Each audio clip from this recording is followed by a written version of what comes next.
Assalamualaikum warahmatullahi taala wabarakatuh. Pertama sekali saya ucapkan terima kasih kerana diberi peluang untuk menyampaikan tazkirah pada pagi ini. Terlebih dahulu marilah sama-sama kita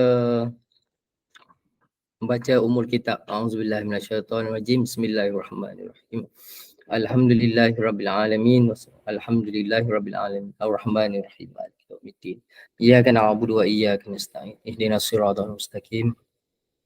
Siratal ladzina an'amta 'alaihim ghairil maghdubi 'alaihim waladdallin. Amin.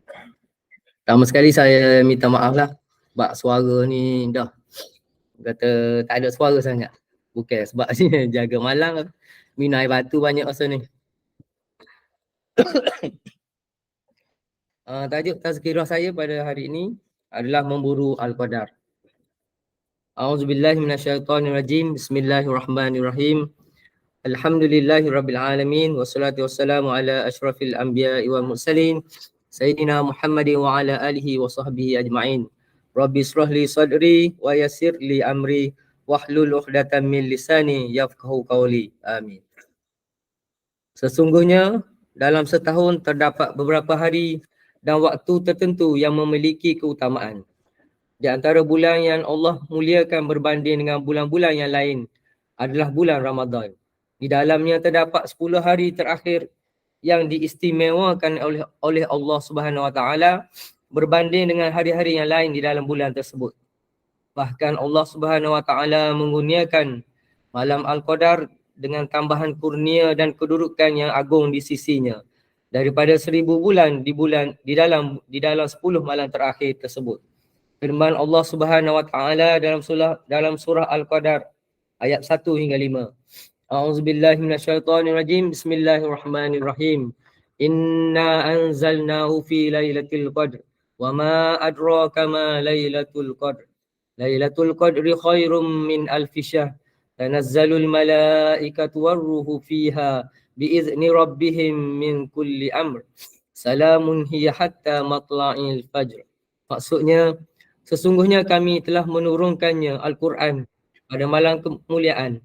Dan tahukah kamu apakah malam kemuliaan itu? Malam kemuliaan itu lebih baik dari 1000 bulan.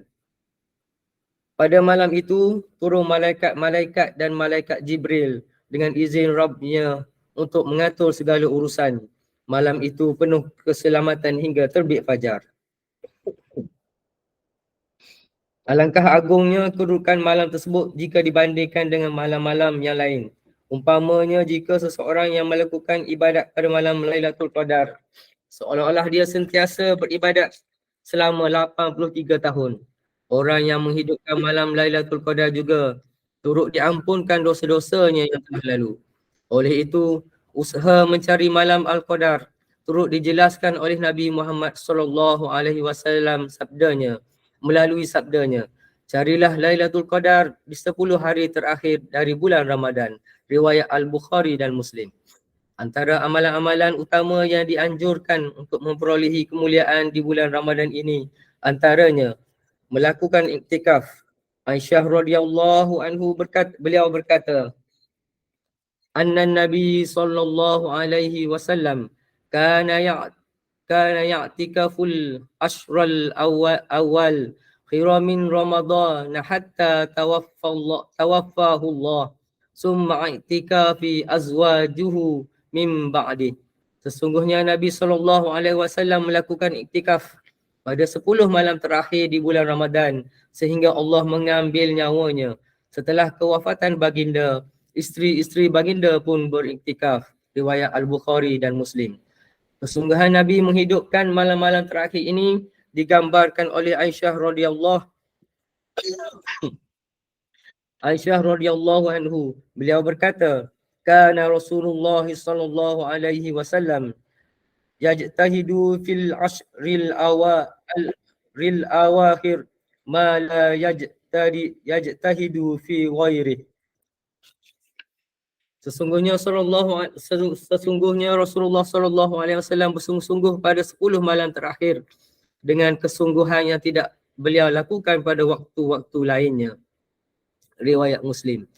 Tambahan pula hadis lainnya dari Aisyah radhiyallahu anhu, beliau berkata, kana Nabi sallallahu alaihi wasallam iza dakhalal ashru shadda mi'zarahu wa ahya lailatu wa ayqadha ahlahu. Nabi SAW apabila memasuki 10 malam terakhir, beliau mengikat sarungnya, menghidupkan malamnya dan membangunkan isteri-isterinya untuk solat malam. Riwayat Al-Bukhari dan Muslim. Imam Ibn Katsir rahimahullah dalam kitab tafsir Al-Quranil Azhim menjelaskan maknanya perkataan Aisyah radhiyallahu anhu. Dikatakan maknanya adalah menjauhi isteri, tidak menjima isteri. Dan ada kemungkinan bermakna kedua-duanya, mengikat sarungnya dan tidak menggauli isterinya.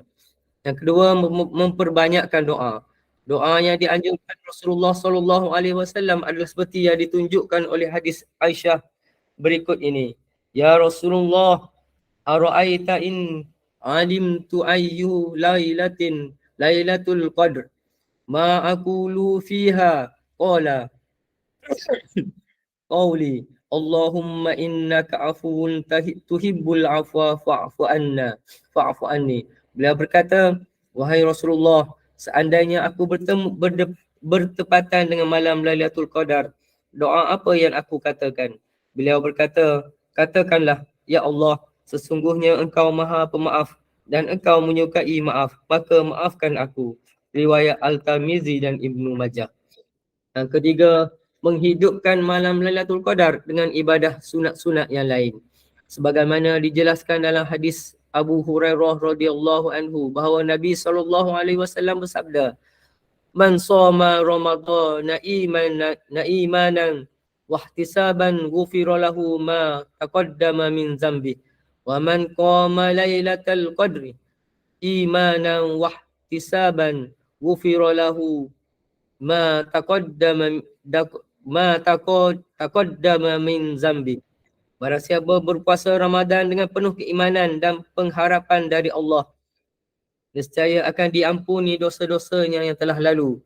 Dan barang siapa menghidupkan malam Lailatul Qadar dengan penuh keimanan dan pengharapan dari Allah, nescaya akan diampuni dosa-dosanya yang telah lalu. Riwayat Al-Bukhari. Akhir kata, marilah kita selalu berdoa dan meminta kepadanya, memohon taufiknya agar kita diberi kemudahan dalam ketaatan kepadanya.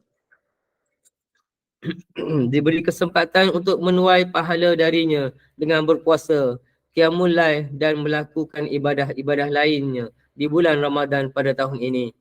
Sehingga kita keluar dari bulan yang penuh berkah ini dengan penuh keimanan, takut, berharap dan cinta hanya kepadanya semata-mata. Dan mudah-mudahan Allah senantiasa membimbing dan memberikan kita kekuatan untuk tetap istiqamah di atas jalannya yang lurus, iaitu jalan orang-orang yang diredai dan diberikan kenikmatan olehnya. Sampai kita bertemu dengannya nanti. Amin ya rabbal alamin. Itu saja tazkirah saya pada pagi ini. Terlebih dahulu saya ucapkan terima kasih kepada mana-mana yang telah hadir. Semoga kita diberi kesempatan lagi berbaki pada hari-hari yang ada ni untuk kita meningkatkan amalan kita, untuk kita meningkatkan, sama-sama meningkatkan amalan kita sehingga kita bertemu dengan Ramadan yang akan datang. Sekian, sallallahu ala sayyidina Muhammadin wa ala alihi wa sahbihi wa sallam, walhamdulillahi rabbil alamin.